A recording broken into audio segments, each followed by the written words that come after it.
Hey there, friends, and welcome back to the channel. It's your buddy here, ready to break down the week ahead from the 29th of December 2025 to the 4th of January 2026.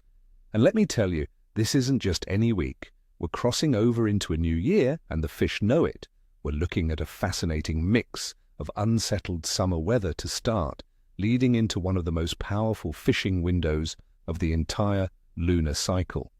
Will the weather play ball? Will the full moon trigger a massive bite? Stick with me because I'm going to lay out exactly how you can navigate these conditions to hook into some absolute monsters. This week is all about timing, and I've got the inside scoop for you. First up, let's talk about our main targets, the summer superstars of New Zealand's waters: snapper, kingfish, and the ever-reliable kahawai. These are the fish that should be on your hit list this week. For our beloved snapper, with the water warming up nicely, they're pushing into those shallower zones. I'm talking about reefs and structures in that 10 to 20 meter depth range. Early in the week, the wind might make it tough, but once it settles from Wednesday onwards, that's your cue. My advice is to focus on the classic change of light periods. That first light in the morning and the hour just before sunset will be golden, especially with a bright moon overhead at night. On the tackle front, you can't go wrong with a stray line rig using pilchards or fresh squid. If you're a soft bait enthusiast like me, go for natural colors. The anchovy and pilchard imitations will be deadly. Now for the yellow-tailed brutes, the kingfish. Friends, this is prime time for topwater action. Kingfish will be aggressively hunting baitfish that have been pushed inshore by the warm currents. Look for headlands, channel markers, and any prominent structure with moving water. Once conditions calm down midweek, get those stick baits and poppers ready. There's nothing quite like seeing a kingy smash a lure on the surface. If the topwater bite is slow, a live mackerel or kahawai fish deep is almost a guaranteed way to get their attention. And of course, the kahawai. Never underestimate these guys for sheer fun. They'll be everywhere, often busting up on the surface chasing schools of bait. They are the perfect fallback option if the snapper and kingfish are being a bit shy. A small 20-gram metal jig or a 5-inch soft plastic retrieved quickly through a school is a recipe for instant success. All right, let's get into the why. Understanding the conditions is the key to unlocking any bite. First, the weather. The week kicks off with a bit of a shake-up. We're looking at a period of rain and strong southeasterly winds turning northeasterly on Monday, followed by more showers and strong northeasterlies on Tuesday. This will churn the water up a bit and can make fishing challenging. But here's the secret. This kind of weather stirs up food and can trigger a fantastic bite once it settles. From Wednesday, the forecast shows those winds easing right off, transitioning to much lighter winds for the rest of the week, although we'll still have a few passing showers. Air temperatures will be consistently warm, hovering around 24 degrees Celsius during the day and 16 to 18 degrees at night. This stability in temperature is great for keeping the fish in an active mood. Next, water temperature.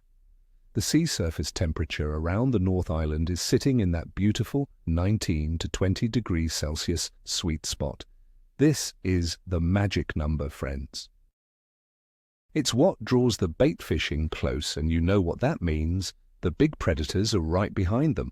This warmth means fish will be energetic and their metabolism will be high, so they need to feed actively. And now for the main event, the moon phase. We start the week with a waxing gibbous moon, which means it's growing bigger and brighter each night. This leads us straight into a full moon on Saturday, the 3rd of January. This is a huge factor. The days leading up to the full moon, from Wednesday to Friday, are traditionally some of the best fishing days of the month. The stronger gravitational pull creates more significant tidal flows which act like a dinner bell, concentrating bait and triggering feeding periods. So, in summary, the general fish activity is peaking. It's the height of summer, the water is warm, and the impending full moon is putting fish on high alert. They will be feeding and they will be aggressive. So, let's put it all together in a day-by-day breakdown. Here is your battle plan for the week. On Monday, the 29th of April, I'm calling this a challenging day for the bite. The combination of rain, potentially heavy at times, and strong winds will make offshore fishing difficult and even dangerous. Your best bet is to stick to very sheltered harbours and estuaries, or, honestly, use the day to sort out your gear for the better days ahead. For Tuesday, the 30th of April, the bite will be improving. It's still looking showery and windy, especially with those strong northeasterlies. However, it's a step up from Monday. If you can find a protected spot out of the wind, you could be rewarded as fish begin to feed on the stirred-up crustaceans and baitfish. Moving to Wednesday, the 31st of December, New Year's Eve, the bite forecast is good. The winds begin to ease, and this is the first real green light of the week. The fish will be hungry after the blow, and the building moon and tides will be on your side. This is a great day to get out there and have a proper crack. On Thursday, the 1st of January, New Year's Day, I'm upgrading the forecast to very good. Expect lighter winds which will open up more fishing grounds.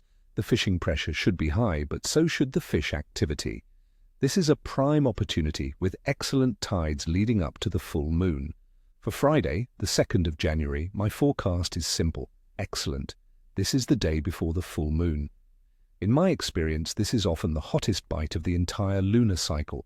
With light winds and hungry, aggressive fish, this is the day to target that personal best. Drop everything. This is the day to be on the water. Now for Saturday, the 3rd of January, the day of the full moon, I'm calling this a tricky bite. The fishing can be absolutely electric, but often in very short, intense windows. The bite can switch off completely during the middle of the day under the bright moon. My advice is to go super early, be there before the sun, or plan an evening session after dark to use that moonlight to your advantage. Finally, Sunday, the 4th of January. The forecast is good. Similar to the full moon day, the bite might be focused around those dawn and dusk periods. The winds are light, the water has settled, and the fish will still be on the prowl after their big nighttime feed. It's a fantastic day to round out the week. And that's the plan, my friends. It's a week of two halves, but patience will be rewarded handsomely. Get your gear ready, watch that weather window from Wednesday onwards, and you could be in for the fishing trip of a lifetime. As always, thank you for tuning in. I wish you all nothing but tight lines and good times on the water. Until next time, stay safe and get out there. And hey, let me know in the comments below what your plans are for the holidays. What's the #1 fish you're hoping to catch? Share your stories. I love reading them. Don't forget to hit that like button and subscribe if you haven't already. Cheers!